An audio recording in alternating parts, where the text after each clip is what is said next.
So this is the vector momentum lab. Class, can we focus? This is not the most exciting thing in the world, and so if you see your neighbor sort of drifting off, just kind of give them a push like that. If you find that you are the last person awake, okay, just as your head, before it hits the ground, kind of wake yourself up and shout something, loud and alarming. Try to wake up as many people, because realize that if you all fall asleep, I will start infusing you with liberal ideology. I'll start promoting social medicine or something like that, right? So just keep in mind that that's a very dangerous thing. But anyway, this is an experiment that you're probably going to do in college in your undergraduate physics sequence. I deeply never understood this lab. And so I'm going to have you do it so that when you get to college and do the same lab, you'll understand it the second time, I think, right? And maybe you'll even understand it this time. This is a simulation of this. The actual lab costs about $2,000 to get this enormous apparatus. And what it is it's got a sheet of paper. It's got these little pucks that have tubes going down to them. And they're very heavy. And we supply air to the tubes, these pucks, so that they float on a little film of air, kind of like the air tracks, right? And then you get these pucks to collide. And as they collide, they've got little sparks that go down, and they make an actual mark in a sheet of paper every 1/10 of a second or every something like that, right? It makes a little mark on the paper. Then you get that sheet of paper and you see where the pucks have been every whatever seconds. And what we're going to do is we're going to do this in interactive physics. And so what I did was I typed in a number here. Let's type in like 0.33. And notice, watch the red puck when I hit enter. You see it shift? There we go, right? So if you make it plus, it's going to hit this thing above its center of mass. If you make it minus, it'll hit it below. So you want to type in your own unique number, whatever that number is, right? If you whiff, or if you make one of the objects move so slowly that it makes 1 billion dots, you might not want to use that track, right? But watch what happens. I'm going to hit run, and there they go, okay? That's a pretty good one. Let's reset. Which way did the red one go? Up. Yeah, definitely the red one went up, okay? And doesn't it make sense that we ought to be able to look at that pattern of dots and determine what the momentum was before and what the momentum was after, correct? Yes. Now, what do we believe is true about the momentum before and after? It's the same, but this is tricky, because before we had only x momentum, and after we have both x and y. So what must the y momentum add to afterwards? Somebody said it very quietly. It's got to add to 0. So whatever this guy has upward, this guy has to have the same momentum downward, right? Okay?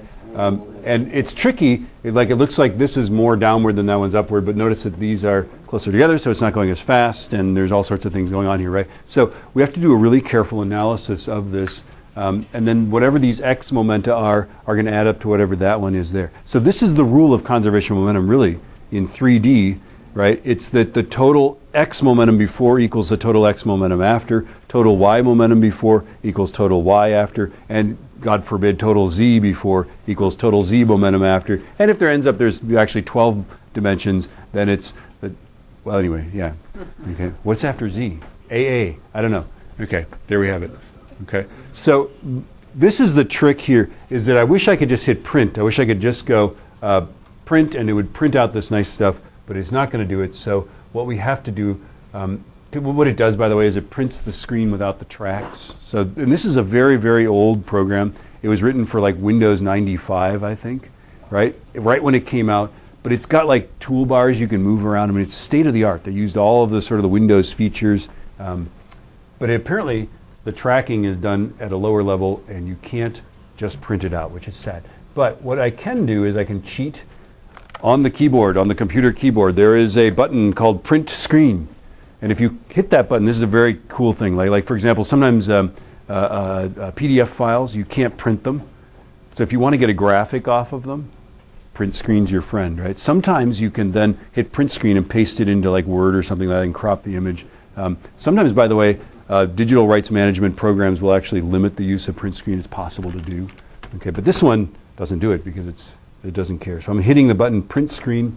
Okay, and what that does is it takes this image, puts it in the clipboard, so that when I run Word, okay, and what I want to do is I'm going to go into File, Page Setup, and I want to do landscape because it's kind of a landscapey sort of thing, right? And then I think I'm going to adjust my margins just for fun. I'm going to write Murray.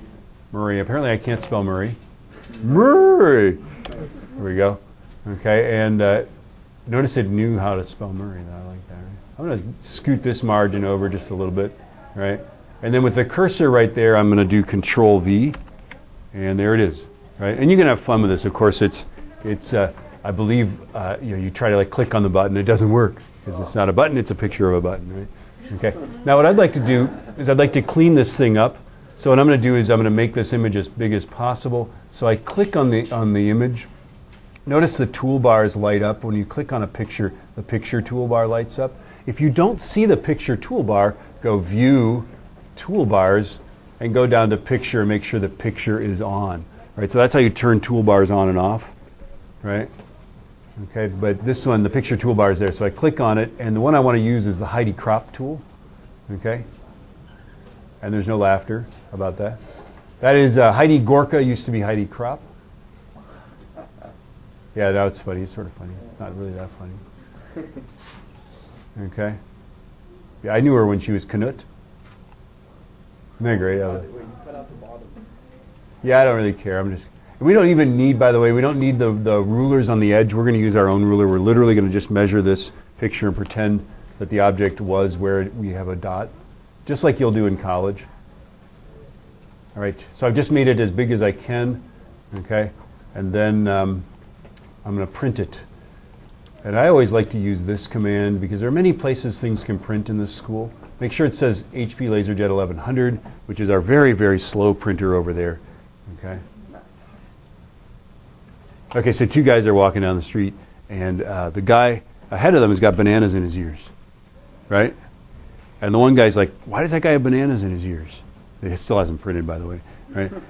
And the one guy says, yeah, I don't know. We should ask, right? So the guy runs up and taps him on the shoulder, right? And he says, why do you have bananas in your ears? And the guy says, I'm sorry, I can't hear you. I have bananas in my ears. Now look around the room, like 3 people laughed at that joke, right? My sister-in-law thinks that's the funniest joke. The rest of us are like, right? It's the greatest joke, though, for some people. I don't know. It might have been a sympathy laugh. I don't know. You know. There we have it. Okay. So let's. All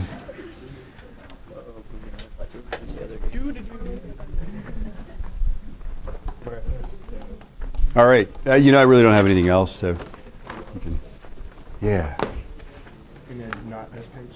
Yeah, that's fine.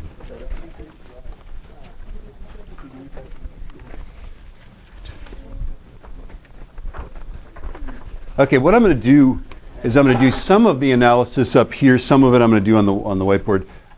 Keep track of what I do. Okay, let's use the document camera. This worked last time. And hey, look at that. We're going to make all those marks. Okay, but let's do it on our own little. Let's do it on our own little image here. And then I'm such a spaz. I got to tape this down because I get so excited about this lab that. I get so excited about this lab that I start moving the paper around, and then you can't see. Hooray! Hanapikash. There we go. Is that pretty good? That's pretty good. And then what you want to do is you want to use one of the world's best rulers. Okay? Like this. Notice that this ruler has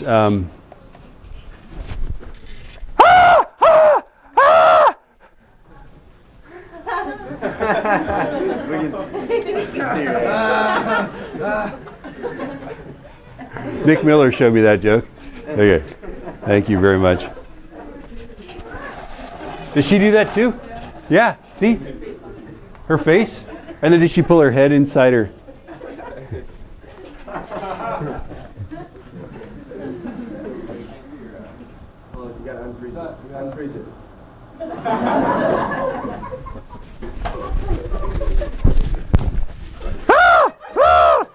Oh wait, what's screaming though? I don't know. There we go. Okay. And by the way, there's no other laughter at all.